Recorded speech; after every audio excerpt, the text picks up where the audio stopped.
Hey Caitlin, I hope everything's going well, and we really need some more videos on this channel. It's kind of not living up to its purpose. So I did the same thing you did, and I've grabbed some books that I've read that are really good, and I think you should read them. The first one is by Maureen Johnson. It's 13 Little Blue Envelopes, and it's a really good book, and I think you'd like it. It's about a girl who follows her aunt's letters and goes to London and travels just all over Europe. And it's a really good book, and you really need to read this. It's very good, and I know you really like London, so you'd enjoy it. And the second one is, it's kind of a funny story, which is long, but it's really good. Like, I pulled this out during class when I was supposed to be studying, because it's so good.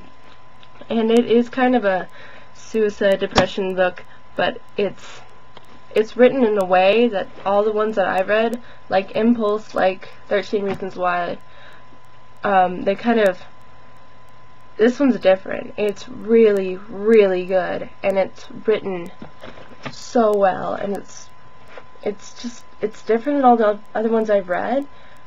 I don't know, it's hard to describe why. It's like at the end, it made you feel happier than when you started reading it. And Ned Vizzini is just a really good author, so you really need to read this one. I think you'd like it. And the third one I have is The Alchemist, which we read in class, but it was one of my favorite books that I've ever read in school. And I think you should read it, because it's all about chasing your dream, and I know you have big dreams, and I think this would really help you in realizing them. And so you can borrow any of these books if you want to. Or you can buy your own, because I write in my margins, and sometimes people get annoyed by that. So I'm going to read you the first page of It's Kind of a Funny Story. It's so hard to talk when you want to kill yourself.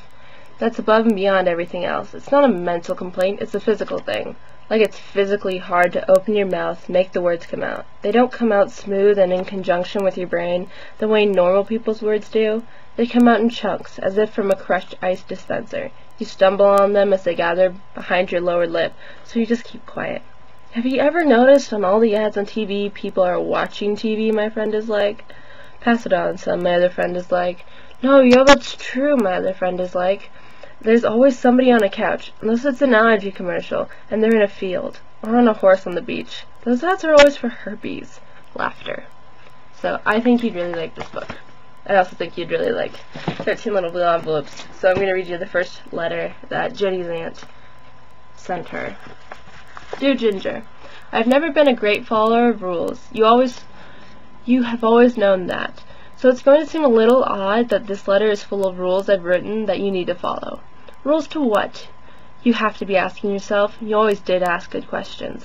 Remember how we used to play Today I Live In game? When you were little and I used to come visit me in New York? I think I liked I Live in Russia best. We always played that one in winter. We'd go see the Russian art collection at the Met, stomp through the snow in Central Park, then go to that little Russian restaurant in the village that had those really good pickles and that weird hairless poodle who sat in the window and barked at cabs. I'd like to play that game one more time, except we're going to be a little more literal. Today's game is I Live in London. Notice that I have included $1,000 in cash in this envelope. This is for a passport, a one-way ticket from New York to London, and a backpack. Keep a few bucks for a cab to the airport. Upon booking the ticket, packing the bag, and hugging everyone goodbye, I want you to go to New York City. Specifically, I want you to go to the Fourth Noodle, the Chinese restaurant under my old apartment. Something is waiting for you there. Go to the airport right from there.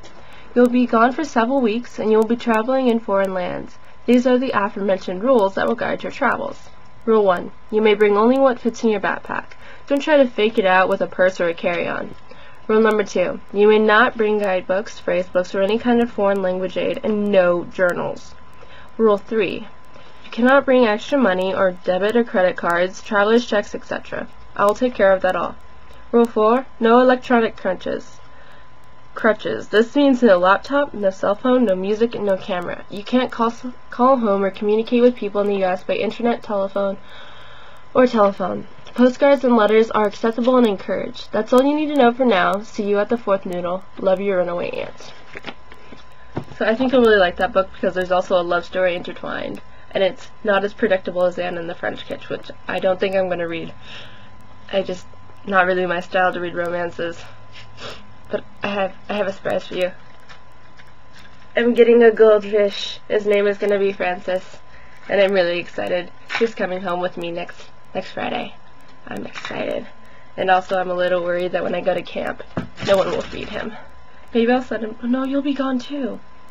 Maybe Meg will take care of him for me, or I'll just sneak him to camp. Do you think they'd let that? It's like slide. I don't know. Anyway, so I will start bothering Meg to put up more videos, and hopefully Lauren will as well, but I don't know if she has a webcam. Maybe I'll just have to have her over a couple times. So I will see you hopefully soon, because we should head up the mall. Anyway, bye!